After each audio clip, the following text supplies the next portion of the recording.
Lightning like Steve McQueen. I'm in the fast lane when the light turns green. And I built tough, I ain't nothing but grit. Cause I made rugged blood, sweat, and spit. Yeah, like a horse I fly. Better push yourself in for a bumpy ride. I like to play hard, but I work harder. And I weather the storm cause I'm built stronger. All right, ladies and gentlemen, welcome back. We are live. It is the Freight Coach Morning Show, the top morning show in transportation, coming to you guys every single weekday, 8:30 a.m. Pacific, 10:30 Central, to break down some industry headlines and, most importantly, provide some actual insight into what you can do with all of this information. If this is your first time tuning in, welcome. This is the real side of freight, ladies and gentlemen. And what do I mean by that when I say that? I mean that because I only speak to transportation professionals on this show, as well as my twice a week long form podcast, because I want to put the right information out there from the people who have done what you're looking to do or who are currently doing what you're trying to achieve. So you can take that information, apply it, utilize it, and see a meaningful difference in your business and your life. It's one of the many, many reasons why I would probably fly this American flag behind me every single day. A, we're the greatest nation on earth, but B, I'm living my American dream, and I want to help each and every one of you live yours as well.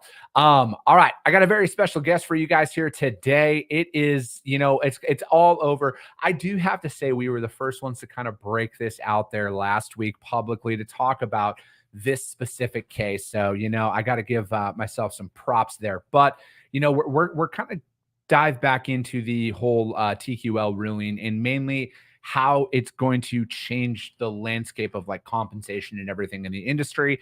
And as always, you guys, I'm not here to shit on anybody. All right. We're here to add value. We're here to help people through this, because at the end of the day, things happen, right? But we're here to talk about all of that. And I got a very special guest for you guys who was part of all of everything over there. So with that being said, I'm going to bring my man, Chris Fields, up here today. So Chris, thank you so much for taking the time to join me. No problem, man. Happy Monday. No, happy Monday to you too. And I see you're out there. Look, dude, I like the setup. You look like you're slanging freight already. Oh yeah. This is the Zelle office. Yep. And you guys are out in Tampa, Florida, right? Yep, we are. So who's Chris Fields? Who's Zelle Logistics? So I spent the last 15 years at TQL, and hear me out. I was one of the good ones, one of their top brokers for a few years, and I think it was due in large part to my carrier relationships. Yeah. I treated carriers the right way, paid them fairly, always transparent about appointment times, detention, those kind of things. And it's something that not everyone does in the industry. Yeah. So I think that played a big role, and then spent a few years in management before joining Zelle about 3-4 months ago. Okay.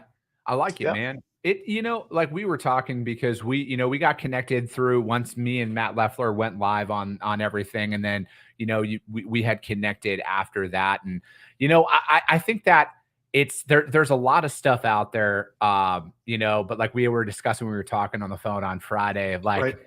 You don't mistakenly become an $8 billion company because you don't know what you're doing. Right. And again, I'm not here to partake in a lot of the talking back and forth that a lot of people on social media do about a lot of topics, mainly because that would only serve my metrics, right? If I sat out here and talked about all of those issues, I would do a ton more in clicks and everything else, but that's not what this is about. This is literally a show to help individuals through a lot of the challenges in business. So a lot of the stuff that I go through as an entrepreneur and somebody who's just out here trying to figure this out at the end of the day.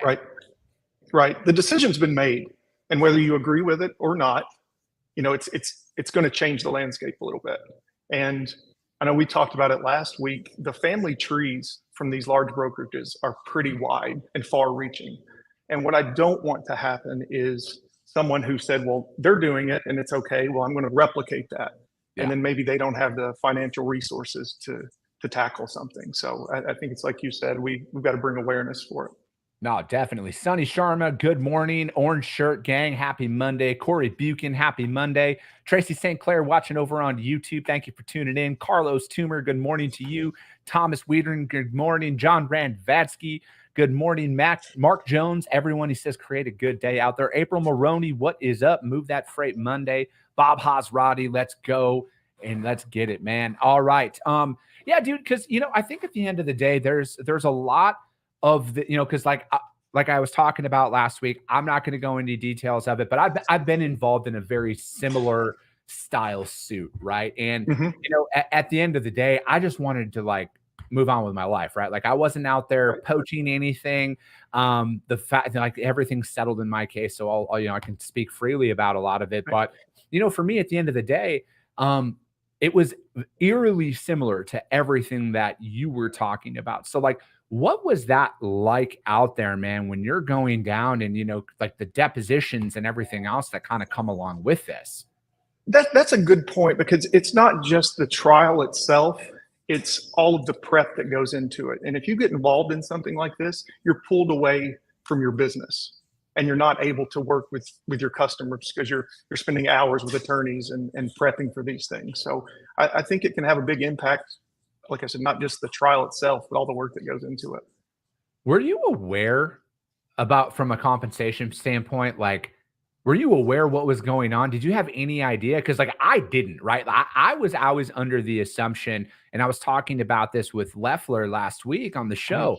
I was always under the assumption if I was salaried that like I wasn't confined to the 40-hour work week rule out there. I was always under the impression of like, well, they're paying me a salary plus bonus, so like I have to work 80 hours a week if I have to.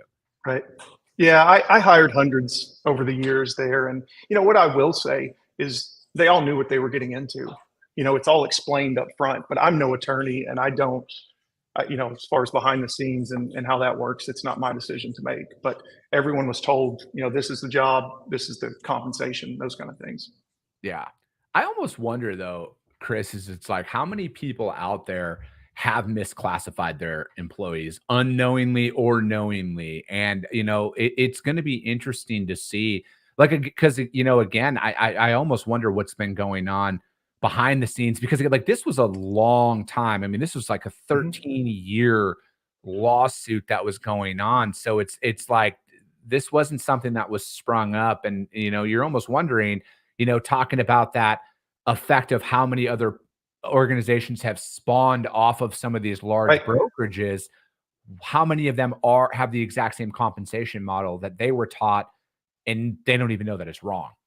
I think a lot do. They said, well, this is working. They got to $8 billion this way. I'm going to do my thing and follow that model. And like I said, if you don't have the financial resources, it could turn ugly. And I just you and Matt talked about it. It's not that difficult to kind of get ahead of it and bring someone in and ask the question, someone that knows, an attorney, whoever it may be, and make sure you're doing things right.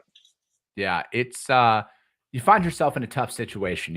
I think that especially when you go into business for yourself and you do come Hmm. from some of the larger companies out there. And again, like this is why there's a ton of value in getting in and working for a large company right away. Now you can Hmm. go back and forth on any of those things, but for me personally, it's seeing how those large organizations are ran from a structural standpoint, right? Why they Right. are with their compliance, why they are with their credit that they offer to shippers that we work with, and so on and so forth, is because if you do want to jump out on your own, you have to be able to understand why decisions are made on that, right? Because it's not just always Right. like throwing freight on the board, right? It's like we always want to think that that's just the way it is, but it's not. Right, right. Yeah. I sat in that seat for years. And if I wanted to go out and start my own operation, you need to have kind of that back office or have everything in line for the business and not just the freight side of things. So, So, what's some advice? Like what? I mean, take this for what it's worth, and say what you want, man. But like from everything that you experienced out there, man, what's some advice that you would give to people who are maybe knowingly in this situation right now on like why they gotta make these changes? I would say find an expert, and that's not me. Don't take my advice, but find an expert that knows what they're doing, whether it's Leffler or somebody with the Department of Labor, and make sure that you're compliant, because I think the effects on your business could be catastrophic. I mean, you could, like I said, not be focusing on your customers and driving revenue, but spending time in a courtroom or spending time with attorneys, and that's never fun. Yeah, It's it's stressful. no, it definitely is, right? And if because I'll talk about this on the show a lot, man, is take 30 seconds on the front end to save yourself Hmm. 30 minutes on the back end. And yeah, it's kind of an all-encompassing statement, right? Where Right. it's like if you're out there, whether you're a leader inside of an organization, the owner of an organization, you have to have somebody come in and look and make sure you are compliant, right? Because Right. again, this show is not legal advice. This is just real people having real conversations about the industry as a whole. And I think that a lot of people would be either pleasantly or unpleasantly surprised on how non-compliant that their own organization is. And you always want to think that people have your best interest in mind. And that might not always be the case, right? And Right. especially when it comes down to compensation. Like that's the number one driver of people away from an organization, right? Is when they're like, I'm not being paid enough or I'm working too much. And, I think that there's so many different angles that could come from this. I mean, it's going to be Right. because like the final award isn't even out yet, right? For What's that number going to be? I have no idea. I mean, I would hundreds of millions would be my assumption. Incredible. Like in all, if we're talking 13 years and not knowing how many people are involved in what could happen of this, it's going to be in the hundreds of millions would be my assumption. That It's incredible. just a guess because we're talking 13 years. And this isn't just going to be the only location. I would assume other offices are going to jump. Well, I wouldn't say jump on board, but other cities where those offices are located, people are going to jump on board because that's generally what happens in a class action. At least Right. the one that I went through, I was a named plaintiff in that suit. And then they put it out there to like all the former and current employees and everything. They had, I think it's in, I don't know if due process is the right term there, but like they have to do that and let Right. other people file their claim. And then the shares essentially get divvied up after that. Right. And it's, who knows, were there other cases waiting for a ruling in this one and then they follow suit? Who knows? So yeah, I think it'll be, there'll be some big changes to the industry as a whole. And it's pure coincidence that I came to Zell, and I think we will see a lot more of the remote staffing to make sure that you're compliant. So instead of hiring and worrying about overtime, the concept isn't new. There's plenty of companies doing it in Latin America, Philippines, but that's one way to be compliant is to use that staff for your back office tasks. Yeah, I think that it does because it's like it makes you think, right? Like what I don't want is like people to listen to this and then walk into their HR department and be like, we're not being paid, and then they end up getting fired or something like that because they are being compliant. But you need to look into. I'll say this, because non-competes are talked about all the time in this industry, right? Non-compete, non-solicit and everything. My personal opinion is if you're an equity holder and not like shares of a company, I mean like actual percentage owner of a business, I can see where non-competes and non-solicits are of value at that level. But if we're talking entry level sales reps in, just fresh out of college, I don't really necessarily see the need for it. And I'm kind of walking a fine line here because like I do have partners in my companies. But like I personally have a hard time with them because mainly I hate being told what to do, really, when it boils down to it. But I also understand why companies have what they are. But my whole thing is you got to know what you're signing up for. And when you're walking in there, from a compensation standpoint, from what that employment contract actually means, I think if a company wants you to sign one and they don't allow you to leave and bring it to your own counsel to review, I think that's a red flag right there. And I think that some of these scenarios where I'm not saying that this one that you've been involved in, Chris, could have been avoided, but I think that kind of changes the landscape of things where they're like, you have an actual employment lawyer looking at that contract that says, well, wait a second, why are you being classified as this if you just told me that you're supposed to be doing these duties?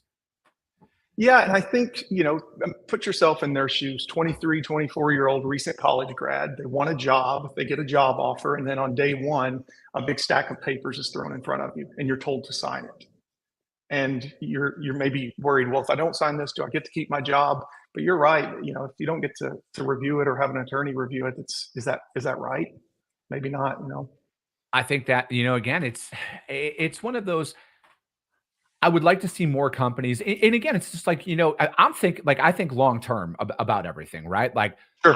I'm constantly thinking like what's going to be the next 5, 10 years. And I'm looking at it from like a recruiting standpoint and everything, and how I think how great it would be as I grow my company to do that, Mhm. right? Like that's the beauty of me working for myself is I can make that decision. And that's something that I am heavily Yes. considering, if not will do, where it's like, hey, I want you to take this piece of paper.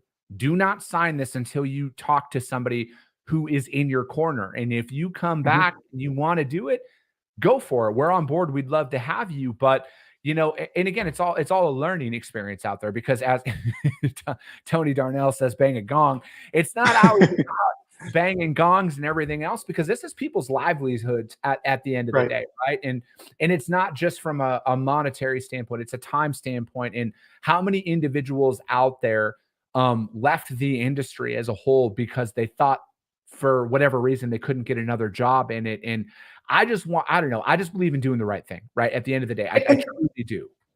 right, and I think that would make me feel good as a potential employee if I came to you and you said, "Well, go have this reviewed and then come back once Yeah. you're comfortable."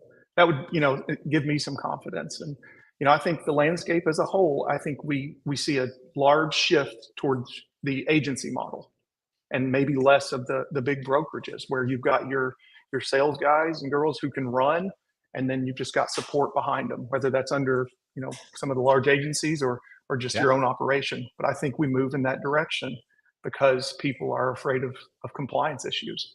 Yeah, no, I mean, because like my brokerage is in an agency. I've Hmm. worked, mine's with SPI Logistics, right? And Okay. shout out to them. They've been a longtime supporter of everything that I'm doing, and they got on board with that. And another subtle plug is I was on the phone. They took care of something for me last night at 7 p.m. All it took was one text message, and they jumped on and made stuff It's happen fantastic. after hours and stuff like that. Because again, I love putting that stuff out there, because you're right though, man. It's just like every time I see layoffs as well, because I know that that's another thing that's going on in the Hmm. industry right now. I mean, I know that there's another large company who just like essentially said 30% of their workforce is going to be let go. And there are options where it's like, how much differently did you look at your next employer's stuff after going through what you went through? Because I know, like, after I went through everything, I was like, dude, I'm never signing another non-compete or a non-solicit Right. ever again, like ever again.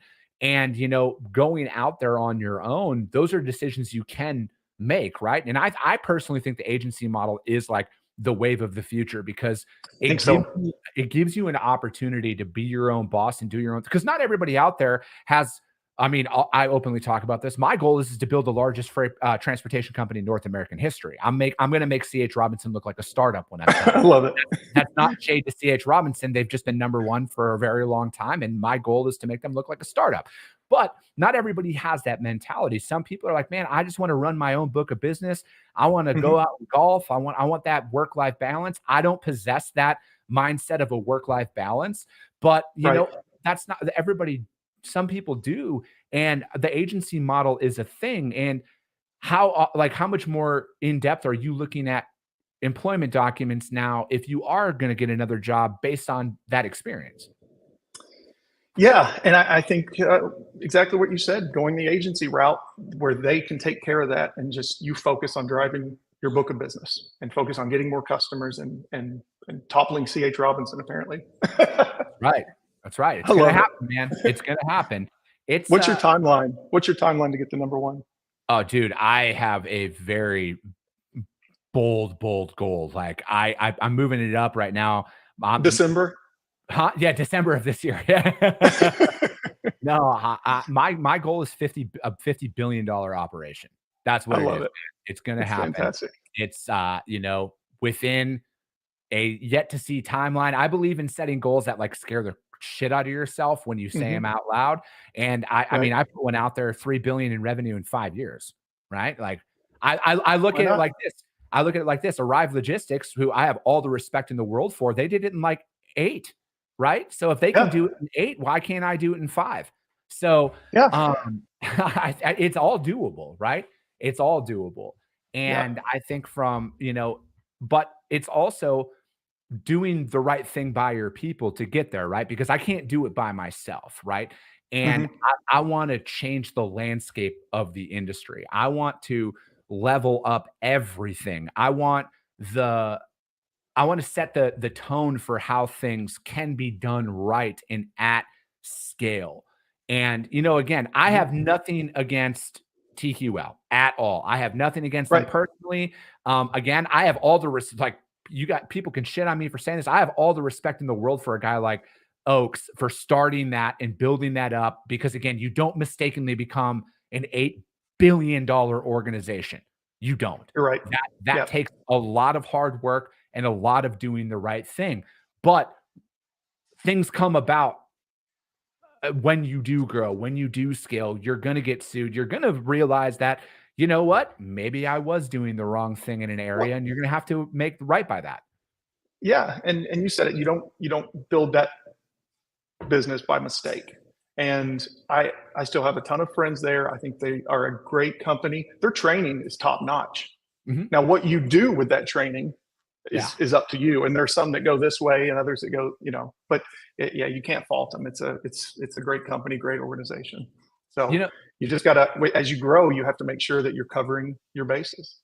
it's funny. It's like I know a decent amount of former employees of there, and they're all like some of the best brokers that I know, right? So Oh yeah. that does speak volumes to a lot of, again, because I think you said it best there, man. It all depends on what you do with that training, right? Because I think like Yes. at the end of the day, I want to see more personal accountability with a lot of stuff as Hmm. well, because it's easy to blame a brand. It's easy to blame something else. It's hard to look in the mirror and be like, what could I have done differently in a Right. lot of those situations, right? Like I accept my blame for my mistakes in my life, right? Hmm. But at the end of the day, there's whether you like it or not, there's a lot of value in when things go wrong and what you Yes. can learn from that to make the right decision going forward, right? Because nobody can change yesterday, nobody can change an hour ago. All I can do is what can I do to improve right now and then in the future. That's all Yeah. I can do. Yeah, the lessons you learn along the way. I did it myself when I was building my book of business. I said some really bad things on the phone sometimes. It just sounded like an idiot. And you better believe I learned what to say next time that was right, and Yeah. just learn through that process. And it's just how you grow. So No, I appreciate you taking this approach to everything, Chris, because I know how emotional some of the, like when you're involved in lawsuits and stuff. I know the emotions can come out and everything. And it's refreshing that you're taking the high road with it, especially because you were named inside of everything and you were very visible inside of that suit. And the fact that you are taking the high road here, man, really speaks volumes because like especially in today's day and age, man, it's so easy to shit on other people, right? It's so easy yeah. to, and you see that all over social media now. And LinkedIn, I thought was immune to it, but it's not. Nope. And dude, it's flow because like again, people want like it's easy to talk about the negatives, right? It's easy to sit there and Mhm. say, oh, that company's doing something bad, call them out, tag them, yada yada yada. Not intrinsically look at yourself and be like, well, shit, is my What organization about me? immune Yeah. from this? Or because Yeah. I think it's only a matter of time. If you're out there to like just talk shit on other people and bring others down, it's only a matter of time before your number's called. And Yeah. we all got skeletons in our closet. We all do. Sure. People hate winners. They really do. And there's a lot of jealousy involved. They wish Yeah. that they had been able to grow to that big. But yeah, I don't have a bad word to say. They were great to me. And I want to kind of follow what you said and just bring awareness to it, because there are companies out there that if they were faced with this, they wouldn't have the financial resources or the team of attorneys to be able to tackle it. And you have to make sure you're compliant, and that way, you just like we said, you focus on your business and focus on working with your customers and driving revenue, not in depositions and in courtrooms. So, again, this isn't legal advice or anything like that, but the main thing was the classification of the job that they were working in. Is that what caused it? And then it was because they were entitled to overtime pay that wasn't paid, correct? I think that's it. Yes, and Matt talked about it last week with you. It's the classification of exempt versus non-exempt. and they went to classify one way, and the judge said no, it should have been the other way. So Okay. his Yeah. decision, not mine, and it doesn't matter whether I agree or disagree. The decision's been made. So Yeah. No, for sure. And I think, again, you need to, whether you're the leader of an organization, you own the organization or not, that's a very big thing. I mean, that's another, like I get DMs a lot about that, is, hey, how do I, what's the proper compensation method and everything else? And I think now, after speaking with you and all of this, my first thing is going to be, you should probably talk to an attorney about how you're structuring your employees to make sure that it is compliant and you're not misclassifying them and then opening yourself up to lawsuits of, who knows? Like, you're right, man. Like, if who knows what this judgment's going to get to. right. But some of these things, like, this is what puts companies out of business, right? Like this, a $10 million judgment or $20 million judgment, that's going to bankrupt overwhelming majority of people that are in business. Absolutely. And again, I don't mean to toot our own horn here at Zell, but when people use our staff, we are the employer of record. So we take on the HR benefits, all those things that people are worried about. I still would advise, speaking to an attorney about your operation and making sure you're compliant. But the remote staffing is going to increase because of things like this. Yeah. But I mean, yeah, I can see that. I'm because, like, with remote staffing and everything, but how are they protected under? Is it because, like, you have to abide by the laws in the country that they're employed in and not the United States? It is, but keep in mind, they still just work 40-hour work weeks. There's no difference. It's 8-hour shifts, 40-hour work weeks. But since they're not in the U.S., you wouldn't have to worry about the U.S. Department of Labor being involved. Does that make sense? Gotcha. Okay. Yeah. Yeah. So we have offices in Ukraine, Poland, Moldova, Bulgaria, and we're opening Serbia. So they will be the employer of record. They'll work out of our offices over there. And then you just focus on your U.S. business. Okay. I got you. Yeah. Now that makes sense, man. So I guess, because we only got a couple minutes left here. I like to keep these shows right at the 30-minute mark, and because most of my audience is working. Like, sure. Well, they're on their break right now, just in case any of their bosses are tuning in. But right. I think as we're kind of wrapping up here, man, what's something that you can give? What's some parting advice you can give for anybody who may be in that situation that you were in before this all kind of came to light? Is it go consult with an attorney, go, see what are your options? Yeah, I think so. Certainly don't call me and ask my because yeah, right. Yeah, they'll call you, but yeah, you've got to just review your policies. No matter how large you are, I would say review your policies, make sure you're compliant, talk to folks like Matt and find businesses that that are confirmed to be compliant and maybe replicate some of the things they're doing. Yeah. There are options out there. So yeah, I mean, I would always advise consulting with an attorney, right? Like I utilize multiple attorneys for my business, when it comes down to, like, my contracts and everything else, and really other areas of it, even from an internal structure standpoint. But again, you need to speak with an attorney. I think if you're in this situation as an employee right now and you're like, something's just not adding up, now you got to remove your personal judgment here. Don't do this out of spite. All right. And this isn't advice on what to do, but always speak with an attorney, whether you are on either side, whether you own the business or you're an employee and you think something might not be adding up. I just think that, again, you got to put your best foot forward here to kind of find out what's going on, because it is a scary process, right? It's a very scary process when you get that letter in the mail from a lawyer saying we're suing you. And then you're like, exhausting. Yeah, it beats you down, man. It really, I remember for me, because it was like, dude, I got it. And I'm like, I don't have any money. Like, what do I do here? Like, I'm 20, I'm 29, 30, you're 31, whatever. I'm like, I don't have the money to fight this. Like, these guys are massive. I can't but yeah, you got to be prepared for that stuff. That's for dang sure. Absolutely do. Yeah. I spent so many hours being deposed and in the courtroom, and it's just exhausting. You need to be focused on your business and not not dealing with those things. So And that's exactly just make it, sure man. you're compliant.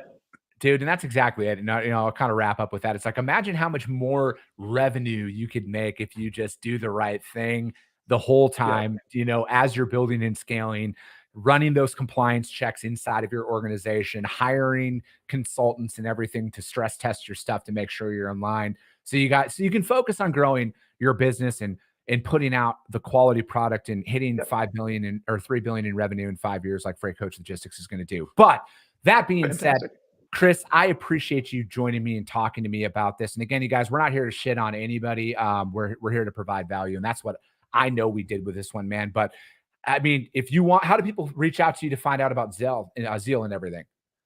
It's just Zelle.com. And then my email address, chris.fields@Zelle.com. So yeah, any questions, be happy to have a call with you. One more thing with you. Are you coming to the Broker Carrier Summit this week? I won't be, man. This is the only 10-day stretch in the entire month of October that I'm at my house. So I gotta take advantage of all. The man with your website's brokercarrier.com, and you're not going to be at the summit. That's impressive. I know. I told Dan Lindsay, I'm like, why this week? I told him this months ago because I was, I had a bunch of travel already scheduled. I'm like, bro, that's if awesome. This was in September or November, I would have been there. There'll be another one.